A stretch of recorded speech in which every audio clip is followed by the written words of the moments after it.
Hello friends, this is Jyoti Verma.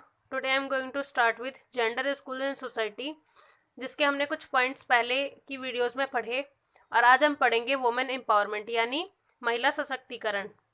तो इस topic में हम आगे पूरा डिस्क्रिप्शन में पढ़ेंगे और ऐसी कौन कौन सी योजनाएं सरकार ने महिला सशक्तिकरण को बढ़ावा देने के लिए बनाई उसके बारे में भी हम आगे पढ़ेंगे। कुछ एनजीओज के बारे में भी पढ़ेंगे। तो सबसे पहले हम स्टार्ट करते हैं इसका description.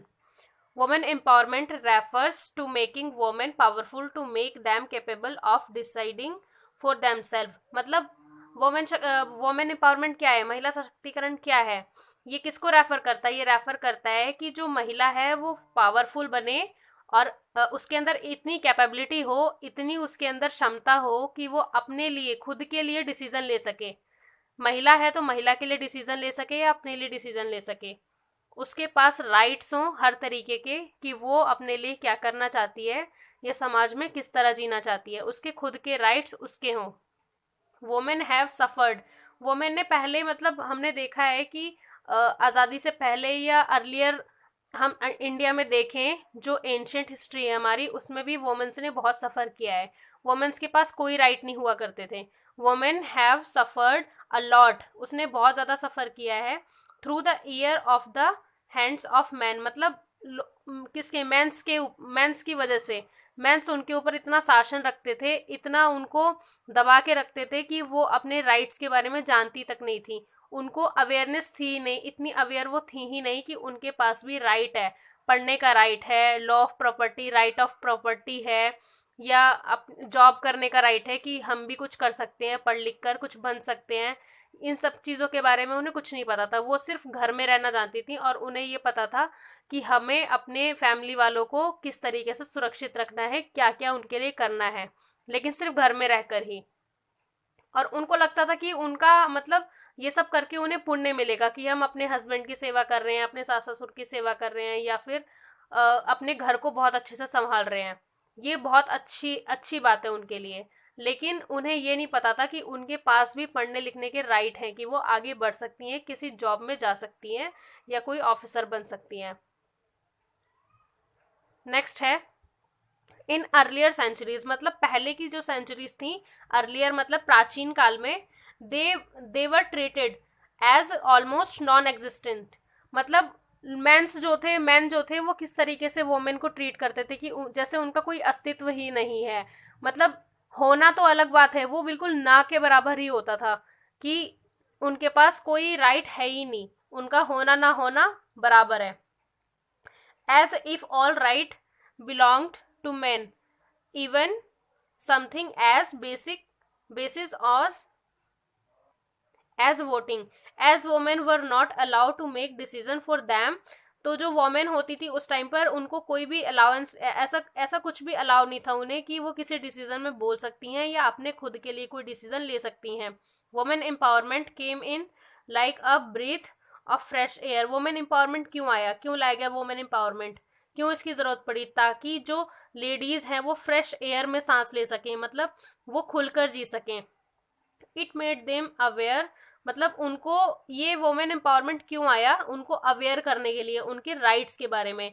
It made them aware of their rights and how they must make their own place in society. मतलब वो अपना खुद की एक जगह बनाए सोसाइटी के अंदर कि हम भी कुछ कर सकते हैं, हम भी जॉब कर सकते हैं, हम भी पढ़ लिख सकते हैं, हम भी कहीं अपनी मर्जी से आ जा सकते हैं। ये नहीं है कि हम पर एक मैन शासन कर रहा है या मैन हमें कुछ कह रहा है तभी हम कुछ कर रहे हैं या सिर्फ घर में ही रह रहे हैं।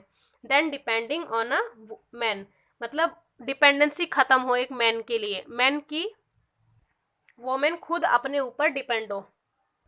नेक्स्ट है in India women empowerment is needed more than ever. कि इंडिया में वुमेन एम्पावरमेंट की बहुत ज़्यादा ज़रूरत पड़ी। India is almost amongst the countries which are not safe for women।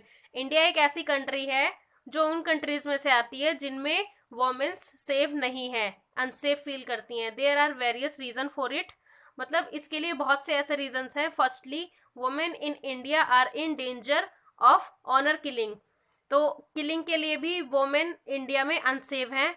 There family things, उनकी फैमिलीज क्या सोचती हैं, it's right to take their life if they bring shame to the reputation of the legacy. Moreover, the education and freedom scenario is very regressive here. Women are not allowed to pursue higher education.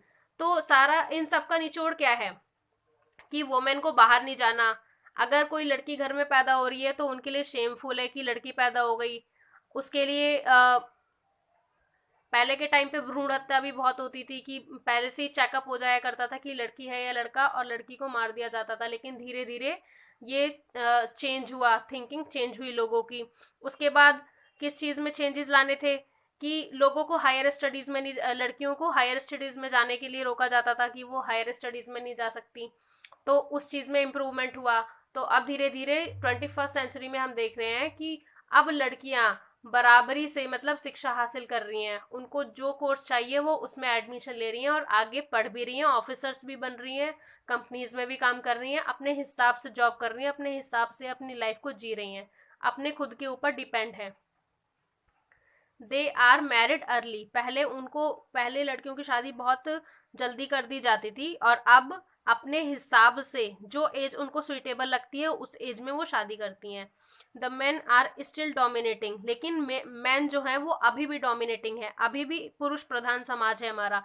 Women in some reason, मतलब कुछ क्षेत्रों में, जो हमारे कुछ regions हैं, ऐसे कुछ क्षेत्र हैं, like it's the women's duty to work for him endlessly, मतलब ऐसे अभी भी बहुत से क्षेत्र हैं जहां पर अभी भी वुमेन्स को अपनी ड्यूटी, अपने काम को एंड तक बिल्कुल करना पड़ता है, उनको उनके पास अभी भी बहुत से क्षेत्रों में कोई राइट नहीं है।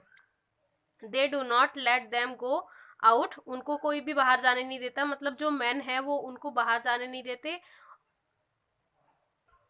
और have freedom of any kind, और ना उनके पास किसी चीज की कोई फ्रीडम होती, किसी प्रकार की कोई भी फ्रीडम नहीं होती कि वो अपनी इच्छा से कोई भी काम कर सकती हैं।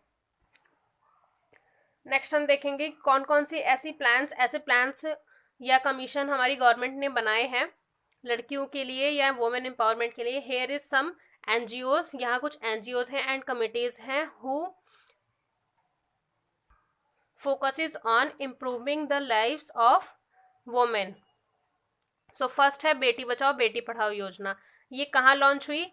लॉन्च्ड ऑन जनवरी 22 जनवरी को ये लॉन्च हुई 2015 में, 2015 में इन पानीपत हरियाणा, हरियाणा के पानीपत में।